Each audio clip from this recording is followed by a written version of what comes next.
Mm. That's come to being faithful now. If you are to produce godly You have to offspring. produce. Mm. You need to be faithful and committed. Mm. Faithful and committed. So, actually, also, John, a part of what you've said, Mm. that in Jeremiah, like that you mentioned, Mm. that what are we born to be? We're Mm. born to be ourselves, not Mm. others. Mm. If I'm born to be myself, I might be having talent or a gift, Mm. or many things that I may carry. Mm. But all this should be for reproduction. Yeah. So I may be having skills, the skill should be for reproduction where God has placed me. Mm. It has given me a question to ask myself.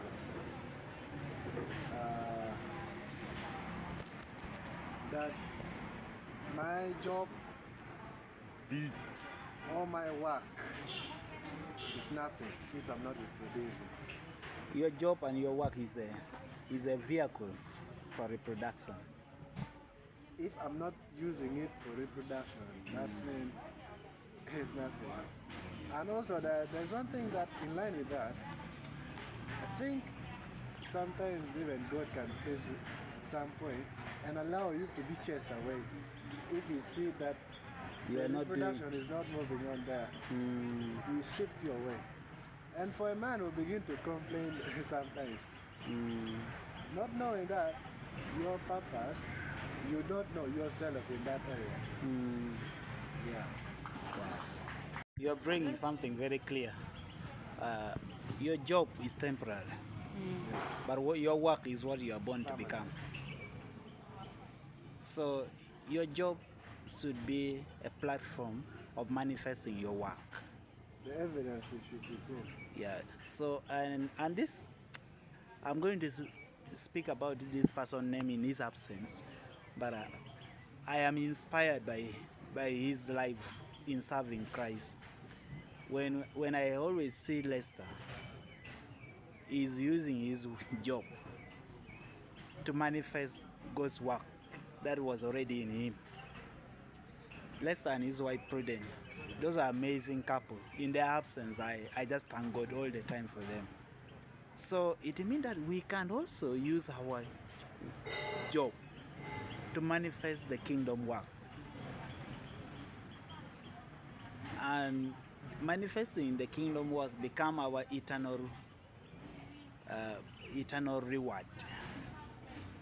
Because you're doing your work, you're getting your salary, but you're also supporting the ministry. You're also doing what God wants you to use with those resources for. And that brings us to some clarity of understanding the purpose.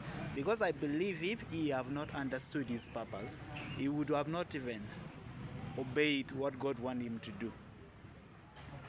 And understanding the purpose, like the way I've said, it helps us to map out our territory. By the way, like a lion, when a lion comes to a territory, he maps his territory with urine. He will be urinating and he will map the territory. And then the unique thing about disciple making is that we should build wall for people to move over. We should build bridges for people to move over. We should be the people who can reproduce disciple that Jesus is looking for. People who are loving God in spirit and in truth. In other words, for us, that's why our purpose is hidden. We have to discover. Because one, God gave you birth so that you can map out your own destiny. He has already finished your destiny, but He gave birth. He made you to become born again so that you are the one who can map it. This is where I'm going. This is what God wants me to do. God wants you to be the one to create your own boundaries. That's why we call it discovering purpose. And I love the way Jesus Christ said one day, he said that if you can believe it, then pray whatever you believe, all things are possible. I was just paraphrasing that is in Mark chapter 4 verse. So what I was saying, God gave birth for us to map our destiny and to create our boundaries where we're going to stop, just like Jesus Christ has said. And you have to choose the kind of leader you want to be. You can either be a manager or you can be a leader. And you can either choose to be a lion or you can be a sheep. And do you know the uniqueness about those two things? Animal, the sheep and the lion. When an army of sheep is being led by a lion, they will always defeat an army of lion being led by sheep. You know what? An army of sheep being led by a lion will always defeat an army of lion led by a sheep. A sheep. Wangeo Ramoko? Sheep, yeah, that's what I mean. So, if we are to be leaders, we should be like a lion that will demarcate their destiny. This is the impact we want to make. And these are the strategies that we should put in place to make. These are the structure that will help us to reach there.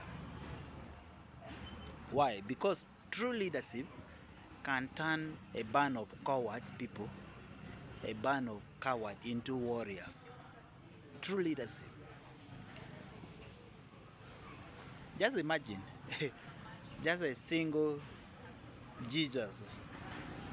They used to call him a rabbi. A single rabbi can transform 12 farmers and fishermen into a world changer.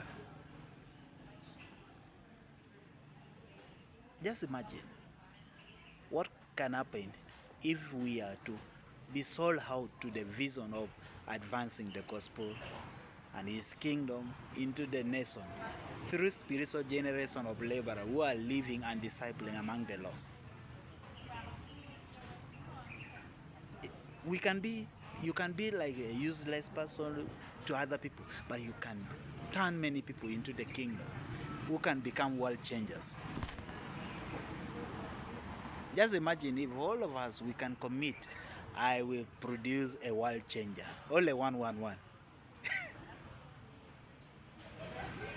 reminded me, let me just start with it. The world can never be changed unless I am changed. True. And I cannot be changed unless the spirit within me is changed. True. The world can never be changed unless I am changed. And I will never be changed unless the spirit within me is changed. True. And to see change in the world, the change starts with me. What makes a lion very different from all the other animals is his attitude. A lion is not the strongest animal. A lion is not the tallest animal. A lion is not the most skillful and not the most biggest animal. But yet he is a king of the jungle. Why? Because of one thing, attitude. And that is a topic of a greater discussion one day. When our attitude is the attitude of a sheep, you cannot be a leader. Do you know why a sheep? Jesus always refers that we are a sheep, not because we are humble, but because a sheep doesn't know where he is going. He is everywhere, going everywhere. Confused. He's not a leader. But most time people think Jesus say we are sheep because we are good people. No. A sheep go anywhere and he can get lost anyhow. That's the real definition of being a sheep. So if we are to be leaders, our attitude should tell what kind of leader we can become. And God is seeking us repenting.